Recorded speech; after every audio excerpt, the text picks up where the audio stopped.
first and foremost, before I put the first slide up, I always tell this to people, there's one priority while you're here with Balfour Beatty, and it's something that you must do above all else. Anybody care to venture what that might be? Enjoy yourself. Enjoy yourself. Anybody else? Be safe. Network can be safe. Be safe, yeah. Anybody else? Try your hardest. Say that again. Try your hardest. Try your hardest, yep. Anybody else? Innovate. Okay. It's all of those things, but for me, the number one thing is actually to have some fun. And of all the things I could ask you to do, why would I want you to come to work where you're going to slavishly work probably for the next 10, 20 years of your life on low wages, bitter cold, long hours, less recognition? Why would I want you to have fun? Well, that's a good point. Yep. I'm thinking while you're here, I'd like you to be more productive as well. So, effectively, people who enjoy themselves are actually far, far more productive. Now, here's a bit of career advice for you. If you're not having fun in a company, what should you do about it? So, who said that? Right. You haven't even started yet, and you're already bloody leaving. Yeah. So you should do one or two things. The first thing is you should change something so you are having fun. Always remember, work is not designed to be a purgatory. I can't actually remember a morning when I thought, I don't want to get out of bed and do that job. So if you ever feel like that, change something so you do want to get out of bed. And if you've tried changing something and you still don't want to get out of bed, what do? You leave. Go and get another job. This is not a sentence. This is your life, it's your career. You only live this day once. So it's really, really important that you get the most out of it for yourself, your family, your friends. Life is about enjoying it. And not every career or every job you go into is going to be the right job. And the thing is, think about it and own up to it quickly. Because you might spend a year in this industry and whatever, and it might not be for you. And it's only a year out of your life. You've probably got another 60 to live. You don't want to be here in 10 years' time looking back and saying, well, I wish I'd left after a year rather than 10. And never worry about the money, because I can guarantee you, once you've got some experience behind you and you've got some skills, people will always want to pay you more. It's never hard to get paid more money, okay? That's just about expectation management, and we run a course on that as well. But we don't let you on that course till you're about 20 years into the company, because we've got to manage your expectations up till then. All right, good. By the way, history-wise, I started my career in Balfour Beatty about 32 years ago. I started a career I went to Surrey University, studied electrical engineering, and got kicked out after the first year. I did have my own discotheque. I was the entertainment secretary for the union. I had a ball.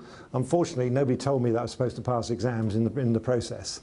I then spent the summer working on site painting buildings for about 12, 13 weeks, and I decided, do I actually want to go and get a degree, or do I want to be a painter and decorator for the rest of my life?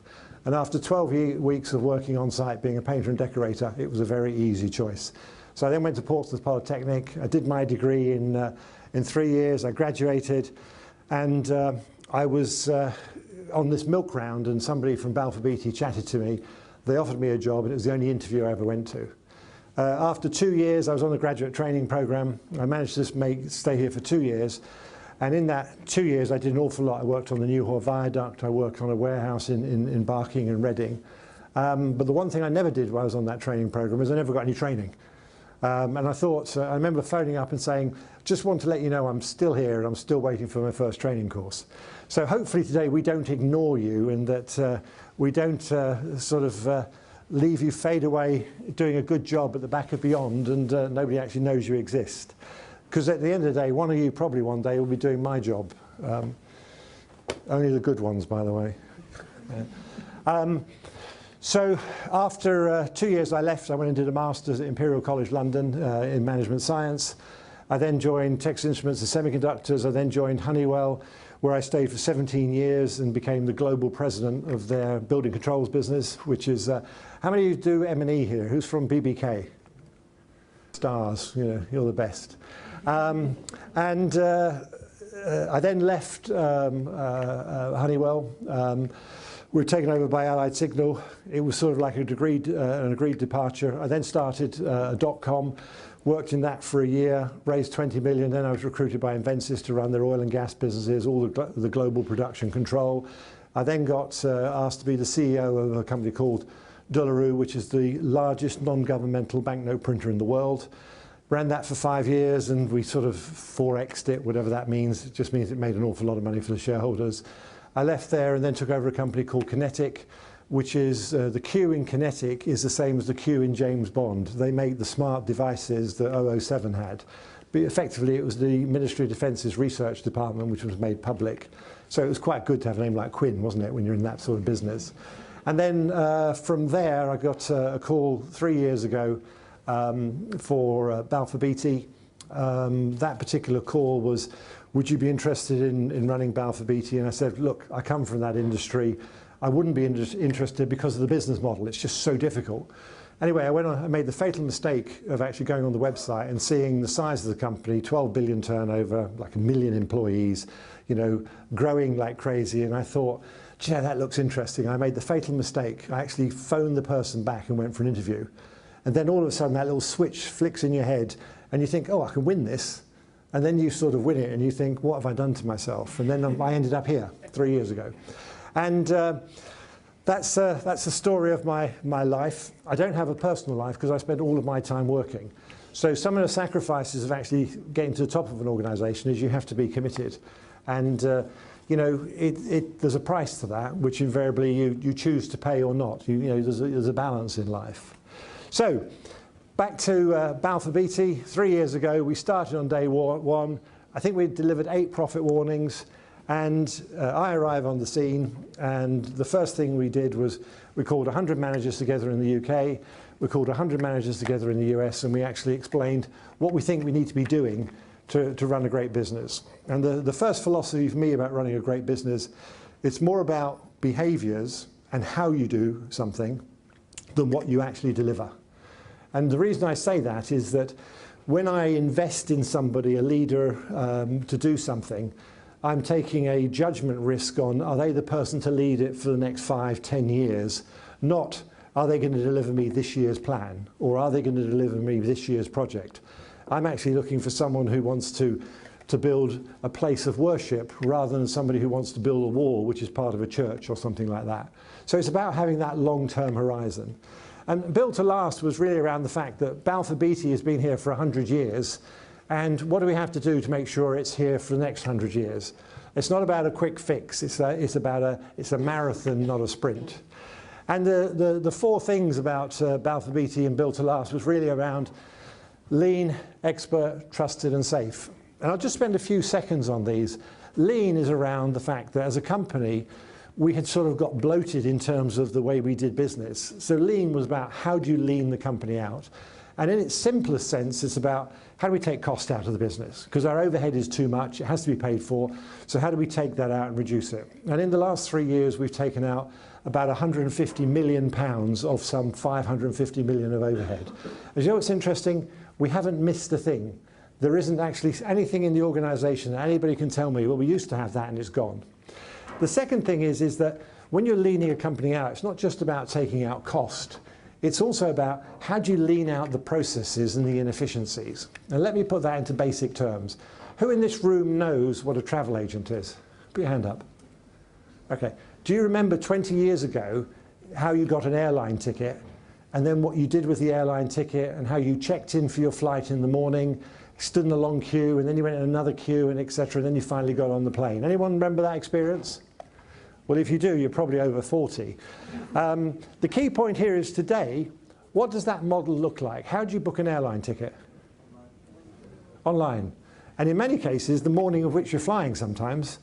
So if you think about the process that you used to have of buying a ticket at a travel agent, someone bringing around the ticket, getting up early to the airport, standing in a queue to check in, etc. Whereas today, you do it online, you get a bit of paper, you walk straight through the airport, you get security checked, you get on the plane. Can you see all the cost that's been taken out in that process? And that to me is a model of the kind of things that we have to do within Balfour Beatty to actually stay ahead of our competition. So it's about how do you lean the company out. So cost reduction is one thing, but the other is if you lean out your processes, you can actually take out a lot of non-value added. So for example, 2 years ago, we put at great expense automatic invoice matching into our finance systems. And we had 3% of our invoices were handled electronically. Today, 70-odd% is handled electronically, and I think by the end of the year it'll be nearly 90%. So that means no one actually has to touch them. They all go through automatically, and therefore you don't need people handling paper, you don't have people double touching and those sorts of things. So that's a good example of how you take cost out, and it actually doesn't impact either the work environment or the way you actually work or what you do. The next thing on the board is Expert. And what Expert is about is, as a company, the only people that add value to the customers is our engineering capability. It's not Leo Quinn in terms of being in head office and the things I do in head office. It's around that capability that we have to solve customer problems, either when we're building roads or bridges or whatever it is. And so therefore, our most important asset is ultimately the technical know-how that we have within the company. So how many people in this room are like real engineers? Okay. Now that's worrying, because what are the rest of you doing? What jobs have you signed up to? You're a QS. That's like secondary to a real engineer. But, how many QSs in the room? Got twice the number of engineers. Yeah. You realise without engineers you don't have a job. So be nice to that endangered species. Okay? But it's really important that we understand that's our value add. That's what customers pay us for. So looking after that capability and making sure we're a great place to work is what's really important. And so Expert's about how do we ensure that we assign and attribute credit and value and respect and appreciate the people in the organisation, but specifically those people that are effectively the brain trust of the company. The next one is trusted, and trusted is very simple. It's about do what we say we will do. You know, we make commitments externally around dividends to shareholders, profits that we'll deliver. We actually make commitments that projects finish at a certain time, they'll come in at a certain cost, there'll be a certain cash flow. And in order to do that, we have a gated life cycle process, which simply means that at gate one, somebody of knowledge will look at that opportunity and say, well, we will or we won't bid that. And every time we decide to bid something, we tie up our capital. So we have a balance sheet and we actually commit equity and costs to that. So it's really important very early on, we have to say, is the opportunity real? Can we win in terms of, if we go for it, are we going to win it? And then finally, is it worth it? Because at the end of the day, if we're not going to make money doing something, you know, long gone are the days that we actually do something for the blessing of intellectual challenge. So really important that we understand there is a commercial motive at the end of it. And how many of you think that cash is an important part of Balfour Beatty? Okay. How many of you didn't put your hand up? How many of you don't actually know whether you did or didn't put your hand up? Okay. Cash is the lifeblood of the company. So if you know nothing else about how we work, you know, whether profit and everything else, don't worry about it. It's managing the cash flow. And all you've got to make sure is that over the life of the job, that you actually have more cash coming in than you have cash going out. Not complicated. So think about that. Cash is really, really important, and that's the lifeblood of the company. It's a little bit like the blood that flows through your veins. Without it, you don't survive. So really important that, and everybody's responsible for cash. I don't want to ever have an engineer or a project manager tell me, oh, that's the QS's responsibility, because it's not. It's each and every one of you individually to understand what's happening on the cash flow. And by the way, a very simple way you can actually improve cash flow is don't spend any money. All right, so you know everyone is in a position to spend money and put money at risk. So trust is about delivering on our promises, and each and every one of you is responsible for doing that. And then finally, safe. What do you imagine we mean by safe? Avoid risk. Avoid risk, anybody? Go home at night. Yeah, go home at night in the same or better condition than you actually came to work. Anybody remember a series or a program, and I doubt whether there's more than 2 or 3 people in the room that do, called the Hill Street Blues? Okay, that tells you, now these people are really old, and I mean really old. The Hill Street Blues was about a New York cop scene, and every week they had a different drama. And what actually happened is the first opening scene of this drama was the desk sergeant would come in and he would debrief all of his officers that are about to go on patrol. Now tell me, why do you think he would do that? This is the best we could get. This is the sharpest group of graduates and apprentices in the country. That's what I was told. Go on, why? Yes, so they knew what they were doing. Anybody else? Okay, anyone else care to comment? They knew what the risks were. Yeah, look, at the end of the day, this desk sergeant is looking at these guys, they're about to go on the beat. This is like New York. People get killed in New York, they get mugged and whatever. So he's there giving them a briefing around, this is what's happened in the last 24 hours, this is what you need to think about, this is what you need to look out for. And the reason he's doing that is because it's a dangerous job. So if you go onto a job site and you've got a project manager, and I don't care if he's 100 years old and he's been doing it all of his life, and you don't get a briefing about what's going on this job in the next 24 hours, and when you go out there, what you need to be careful of, then he's singularly failing to carry out his duty and responsibility of care to you and everyone on that job. Okay? And it might only take a minute, but the point is, it's a minute about what are the important things that's going on. And by the way, it is not somebody coming up with a long list and say, have you got your goggles? Have you got your gloves? Have you got your helmet? Have you got a fluorescent tube on you or whatever it is, or vest? It's about ensuring that he tells you, and by the way, you're a participant in this conversation. It's about an adult to adult conversation about what you need to look out for and be careful. And the reason of that is that we work in a dangerous industry. I would tell you now that in the last year we've killed 2 people. You know, in the year before I think we killed 4 people. So there is real risks. Anybody care to tell me what the biggest risk is that you get exposed to every single day? Slip, trips and falls? Yep. Anybody else? Fatigue, yeah, I'm going to come back to that. Yep, quickly. Anyone else? Stress. Look, the number one I think is driving a car. You know, we all get into a car and we all drive if, you know, sometimes we're rushing to an appointment, we're late and everything else, but cars kill people. And you mentioned tiredness. You know, I remember when I was 24, I think it was, no, actually I wasn't, I was about 20, yeah, I was 24. So I got up on a Saturday morning, 6:30, got to the job site at 7:30, worked till about 1 o'clock, then left, went down to the Portobello Road, went shopping, then went for a meal, then went to a party, and at 2 o'clock in the morning I'm driving home. So I've been up 20 odd hours working, no rest. Next thing is I thought I'm struggling to keep my eyes open on the motorway. I see the junction I'm turning off at, fall asleep.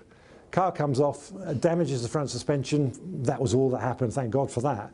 But the point is that I shouldn't have been pushing myself to that limit. Now, by the way, I was having a great time, but the point was that could have been my last great time. So your own personal safety, driving, tiredness, these are all real things that happen. So SAFE is about ensuring that people are just aware and conscious that, you know, we're in a dangerous industry, so take care. And when you've taken care of yourself, what's the second thing you should do? Yeah, who's been on an airplane in the last 12 months?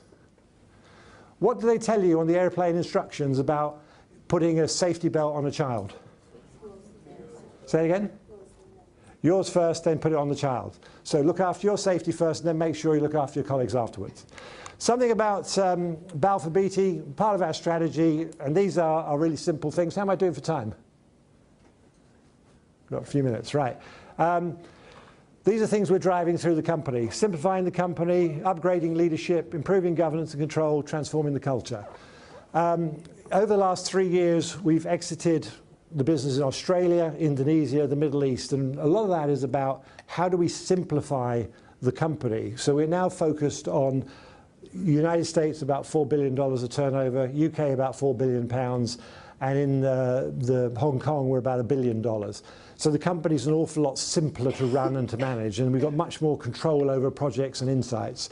So simplifying and making things uncomplicated is a real key part of our strategy. Strengthening leadership.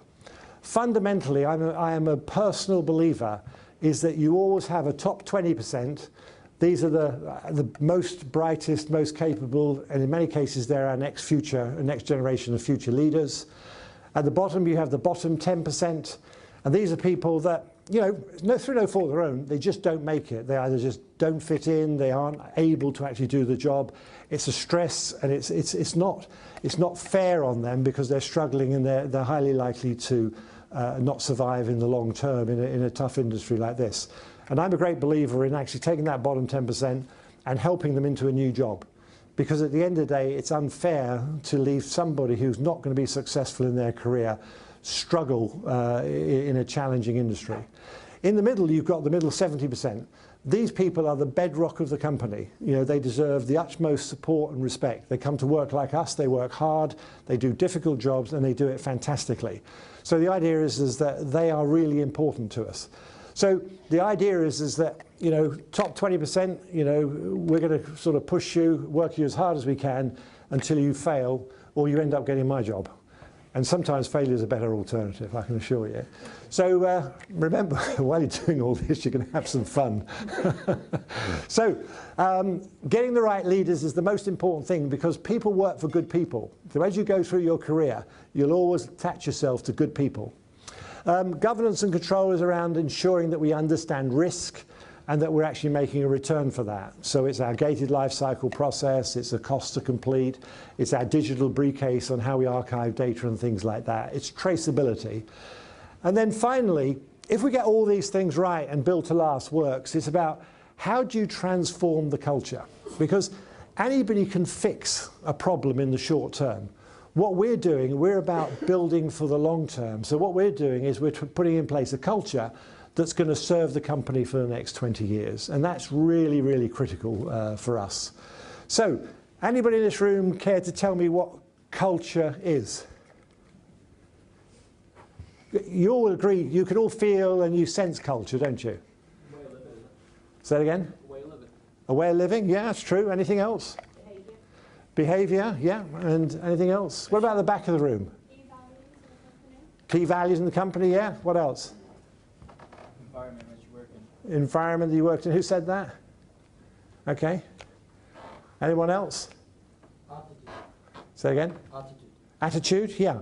The way I think about it, it's the way people behave around here, and it's understanding it's the kind of behaviours that get you rewarded, either with praise or money or promotion, because those are the things that will govern your behaviour. If, for example, you know, delivering things on time, you know, good paperwork and whatever is what your manager values, that invariably will get you promoted and you'll move on in your career.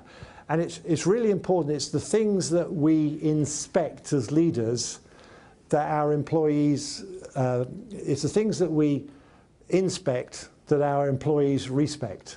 So the way we behave as senior managers determines how the whole organizations behave. So if we actually focus on cash, we focus on doing things on time, meeting our promises, being respectful of people, keeping people safe, that becomes part of our values.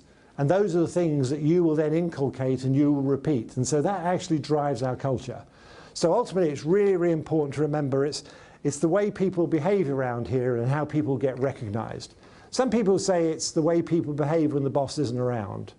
So if we do all these things to transform Balfour Beatty around Built to Last, it's really important that we then live those values so that the organization, as it goes forward the next 10, 20, 30 years, embody those things. And by the way, those values are key to our future success. So it's really important that people take those on board. Just as a matter of size and scale, we turn over about 8.5 billion. We normally have an order book of about 10 to 12 billion, somewhere in that range. The important element to keep that one going is the bottom left-hand box is the markets that we focus on. We've all talked about some of the things we do, but our primary focus at the moment is some of the big infrastructure projects, and that's really Balfour Beatty's sort of heartland and where we come from. Things like HS2, where we've recently won about 2.4 billion to build the two sections around Birmingham. It's around Highways England in terms of smart motorways. It's around things like Hinkley, which is the new nuclear plants. So those big engineering projects. We also have a very big, strong regional business in terms of buildings and local support in Scotland, Midlands and the Southwest and London. In the US, we have half a dozen branches around the West Coast and the East Coast, and though each of those branches are an autonomous business, they're about $500 million each. So we're in that business of sort of like big infrastructure, and that over the next 5 to 10 years is where all the growth is going to be, because the government's going to be pumping money in. The challenge we've got as an industry is actually ensuring that we've got enough skilled and capable people to actually deliver on those agendas. And we've been doing a lot of things like, for example, the 5% Club, where we publicly declare that 5% of our employees will be made up of apprentices and graduates on formal training schemes. Because what we're doing is we're investing in the next generation. And when you go back to this thing called expert, if we make that investment and then we don't look after the people we bring into the company, they're only going to leave. So it's really important that expert is about how do you create that environment, which means it's a great place for us to work. Have I still got your attention? You're all still awake? Okay, good. You can see something on the right-hand side called balance sheet. Just call that cash. We have cash which underpins the company, about 1.2 billion of assets which are negotiable. They could be sold, they could be used, they spin off a yield. We have about 100 million cash in the bank at any one time. If you look at many of our competitors, you'll see that they function on what effectively is net debt, where we function on net cash. And the industry is such that, people are getting very nervous about construction companies with net debt, like Carillion and companies like that, and they are in financial trouble because of it. So this is the strongest balance sheet in the industry, which means that there's a lot of security for our customers, our employees, our pensioners, and all of these things. And then finally, this last slide about our values and our cultures. This to me is really, really important. If I continue the theme about why it's important to attract and retain the best and the brightest, because that's the future of the company, we all have a responsibility to talk about the company and what we do in a positive way. So what I get people to think about is to talk positively about what we do. And it's easy to do if you think about it, because if you look out that window, and it doesn't matter whether you're looking at that old church or a modern building, we've got the most fantastic jobs on the planet. I mean, we really do paint skylines. Not only do we paint skylines, we actually create communities and we urbanize countries, because we build roads, we help build towns. Those things are really special. The other thing I would say, and I'd reflect back on my early career, was the amount of responsibility I got on day one was just phenomenal. And funnily enough, it makes or breaks you in terms of being a leader. And this industry puts you right in the firing line very, very quickly. So you have to operate under a lot of pressure, a lot of stress, and it's tough. But if you get through it, it's really rewarding. You can think of it as some sort of boot camp or SAS training to become a CEO or equivalent. So what we do is paint skylines, we develop communities, we give people early responsibility. What could be better? You won't get that in any other industry. That's why Balfour Beatty, construction, infrastructure is such a fantastic place to be. The challenge the industry has is that it's so competitive, is that the business model means we take on large risks and we get very, very, very small returns for it. And you can't afford to make too many mistakes, because you effectively have to absorb those mistakes into your financials. It's funny, as I start to come up here, I can see everybody sit up straight. It's great, yeah. So talk positively about what we do, because what we do is fantastic. The second thing is about collaborate relentlessly. And I'm going to tell you a story here, and this is the last couple of stories. About 3 years ago, we had a situation where every division operated in its own way. And those divisions effectively would sign a contract with the customer that thick, but interdivisionally, the contract was like this thick. So even though they all got the same payroll check with Balfour Beatty on it, they never really worked together. So what we did very early on day one, there's another example. If I take our plant and equipment, each business and each project was actually so autonomous that if they could actually go and buy a crane or plant and equipment £1 cheaper somewhere else, they would go out and do that and save £1 while I've got, you know, £500 million worth of capital in plant and equipment sitting in a yard not being used. Now, even an apprentice and a graduate on day one can understand that's a pretty stupid business decision, isn't it? So today what we do is you always buy internally, whether it's interdivisionally or from plant and fleet, you know, unless there's a really, really good reason for not doing so, and that if you phoned up and explained it to me, I would understand. And so today our plant business is growing, it's profitable, and that's all cash that we're keeping within the company. So this idea of collaborate relentlessly started off with, well, let's just work together. And now what we've done, we've extended it to, we've over the last year picked 3 design partners who we do the majority of work with. And what we've got is effectively the best design partners. We've got competitive rates with them, but more importantly, we've got the best people in their company working for us. And then we've also got a relationship where we expose our pipeline and where we're working, and they expose their pipeline. So we get to see 5 years ahead what's coming, so we can decide what we want to do. We also, in the last month, signed a contract which is the same with every single one of them.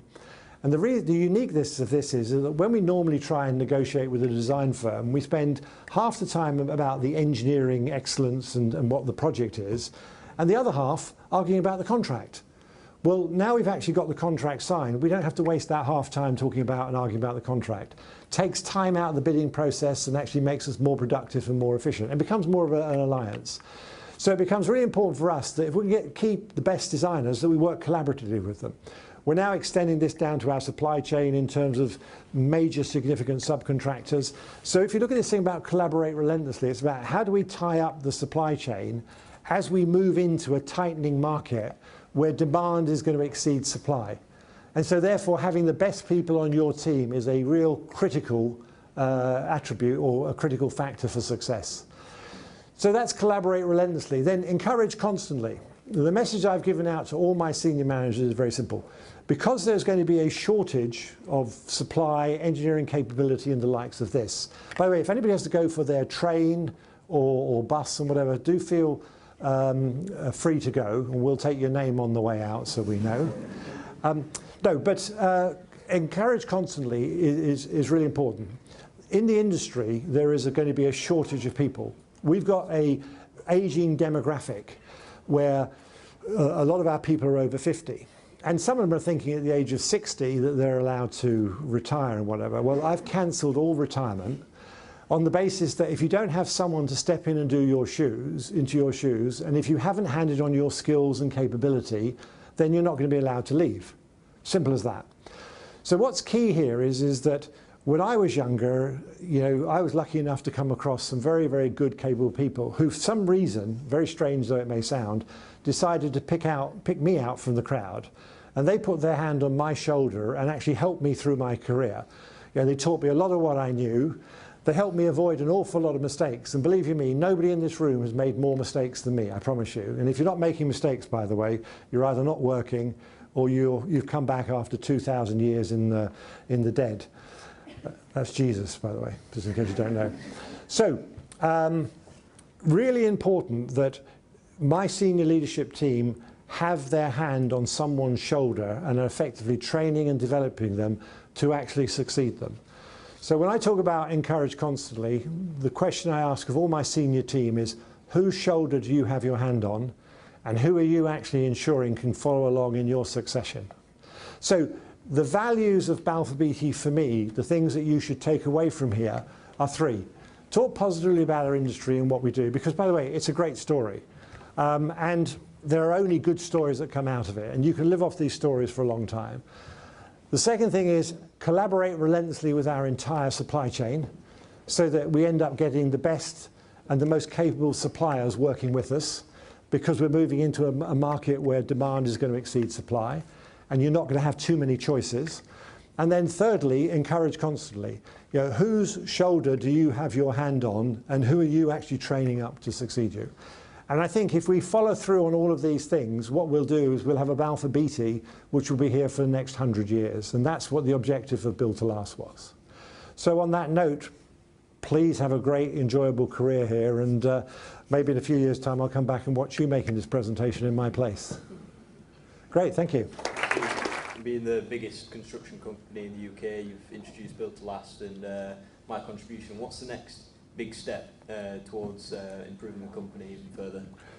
I get asked that question by my shareholders all the time. They say to me, well, you've done this, you've got Built to Last, and what's next? And I actually say to them, absolutely nothing. We're not changing anything. It's all about execution and implementation. So it's about how do you make sure Built to Last is embedded. So it's not about the next set of ideas. It's about how do we make sure that we've embedded those things that we're doing today and how to make sure we get that right. The Lou Gerstner that ran IBM, and I think he wrote a book said Elephants Can't Dance, one of the quotes he's got is about being relentlessly boring. And the fact is, you know, what we're doing is common sense. We've put a brand on it, which sounds fantastic and sexes it up, but the bottom line is all we're doing is more and more of the same. So remember, it's not about the next best idea, it's about how do we make sure we embed what we've started. And we'll be doing that for the next 5, 10 years because there's ample opportunity to improve from where we are today. We've completed the first stage of Built to Last, obviously exceeding our targets. How do we anticipate now we're moving into phase 2, the end goal of that, and how are we doing at this current stage? The skills around any transformation program is, many of the things you're doing are sort of, they're soft things, but people want hard targets. So in phase 1 we talked about improving, we call 100 in to 200 in, 100 out. It was 200 million of cash flow in, 100 million of cost out. And we delivered on that and everybody was happy. And then we said in the next phase, what we're going to do is achieve industry standard margins by the second half of 2018, which is the second half of next year. And we're on track to do that. And when we've done that, then what we'll do is we'll set another set of targets a couple of years away, which really is a trajectory rather than an absolute. And I think the idea is that we keep the banner of Built to Last. It's just that what we're doing is changing what we think are the measurable outcomes that balance, expectations both in terms of, shareholders, employees, and also management's ability to deliver. So when we've actually thought about what's next, we'll actually publish it.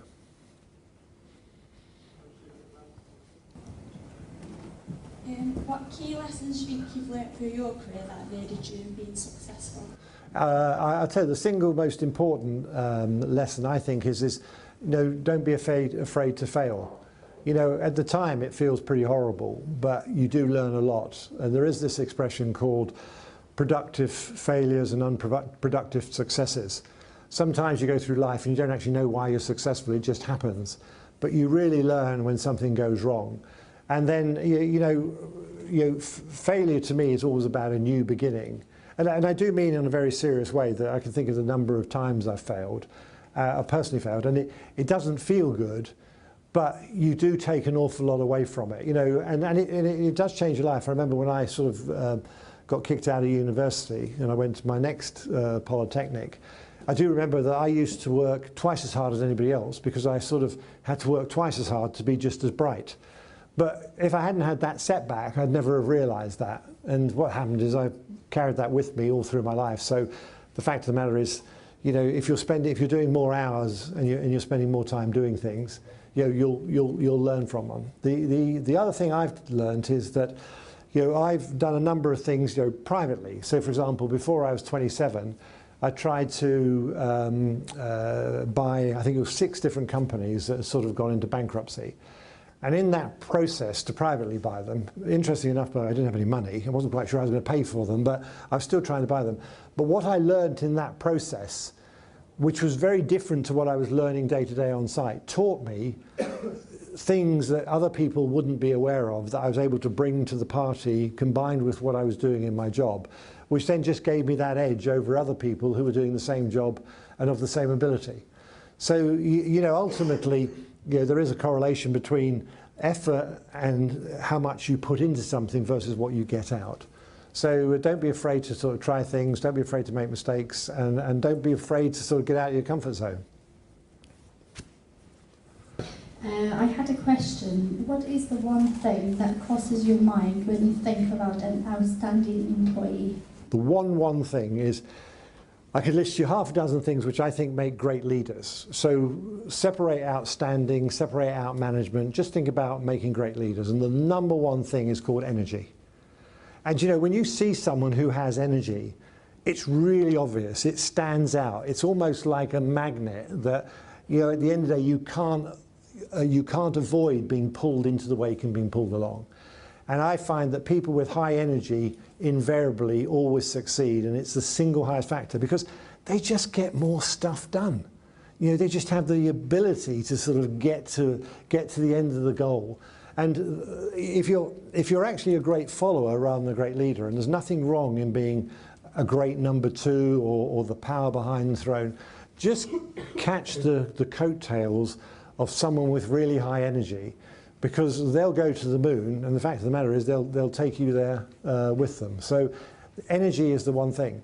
Now, on the other hand, you've got some people that have no energy, and in their company you fall asleep.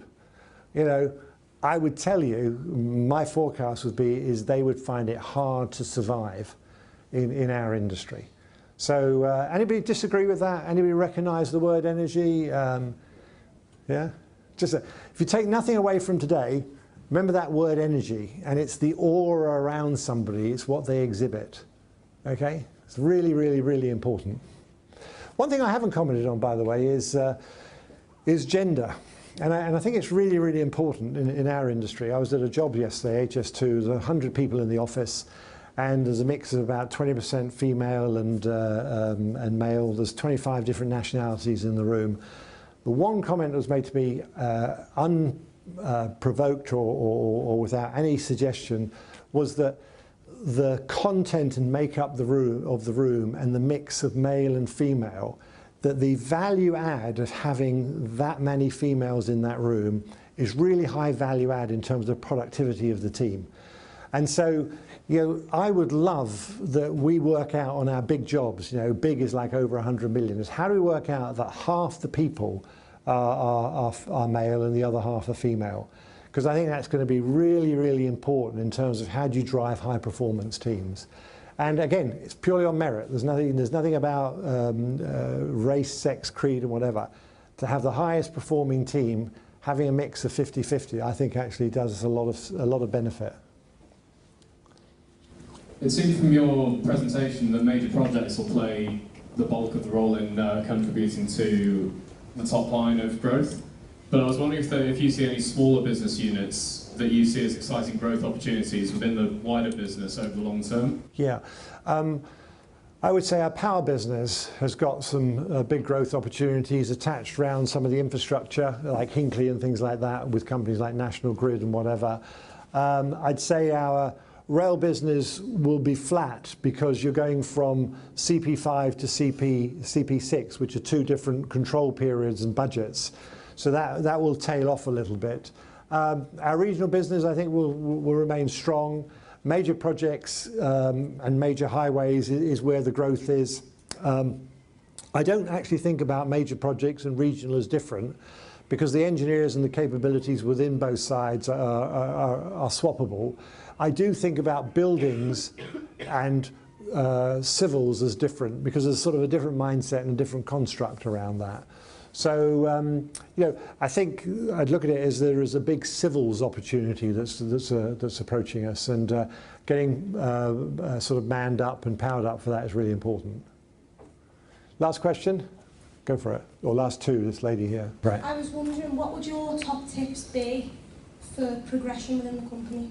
Who in this room believes that if you work hard, keep your head down and do a really good job, you'll get on and get promoted?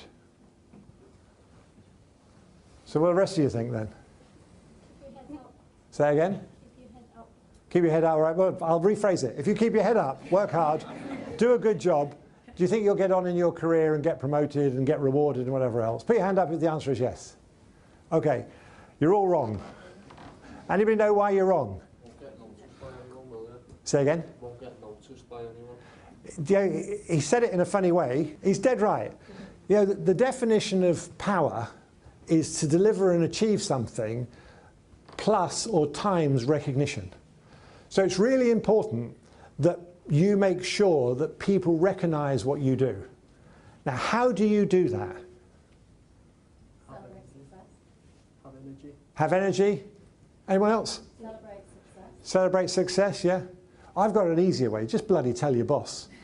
Yeah, and then you tell everyone around you as well. And although they think you're a bore, the fact of the matter is that they know that you made a difference. And the point being is, if you actually say nothing and you keep your head up, but keep it all quiet, who do you think notices? I can see I bloody won't notice. You know, your boss won't notice, he'll just let you carry on doing it. So the idea is make sure you get recognised. Because the biggest mistake everyone makes is they do a fantastic job. Nobody actually knows what they've done or how they've done it. It's a fantastic outcome. But on that horizon of all fantastic outcomes, how do you make sure your outcome is actually bigger, better, brighter, more colourful than anyone else's? Recognition is really, really important. And there is nothing wrong in blowing your own trumpet. So if you leave here, two things. Leave with energy and your own trumpet.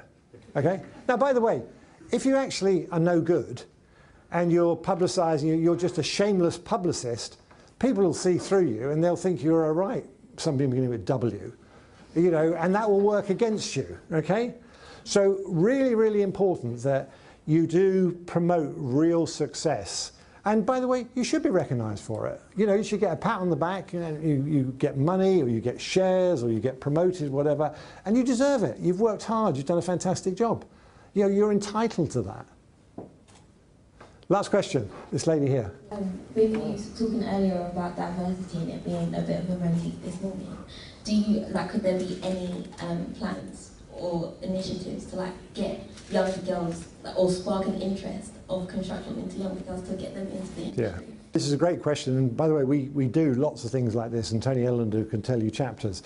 We don't do enough of it, but I'll tell you what, if you want to take one thing away from here, every one of you, in the course of the next 12 months, if you could organise and visit a local school or allow a local school to maybe come and visit your site, difficult because of the safety concerns, you know, just to get people interested in engineering is really, really important. Because one of my ex-employees, a lady called Tracy Graham, who then ran a division that we sold and did a fantastic job. She's now non-executive director on 4 boards. She's the governor of a female school. And when I was at Kinetic, they bought a bus of 52 of their young girls between 14 and 16 to sort of see around Kinetic. Now, Kinetic's office is like a university campus in Farnborough, right next to the airfield. It's enormous. But these kids, all of them females, were just so switched on and excited that they all wanted to be James Bond, or whatever the equivalent of James Bond is on the female side. And, you know, it was really around sort of turning a light on for them. And it's really, really interesting. I said to the guys there, goes, where's infrastructure? And he said, well, we don't have it here on this floor of innovation. And what do I mean about infrastructure? Do you know this digital economy that we're all creating? You can't do it without toilets. You can't do it without water supply. You can't do it without heating. And you can't do it without buildings and roads to get there. So when you look at all of this, is that having this infrastructure, the stuff that we build and create, I mean, we're really the magicians that make everything else possible. So you don't have this ethereal digital economy without the stuff that we put in place. And when we put it in place, it's going to be here for another 100 years.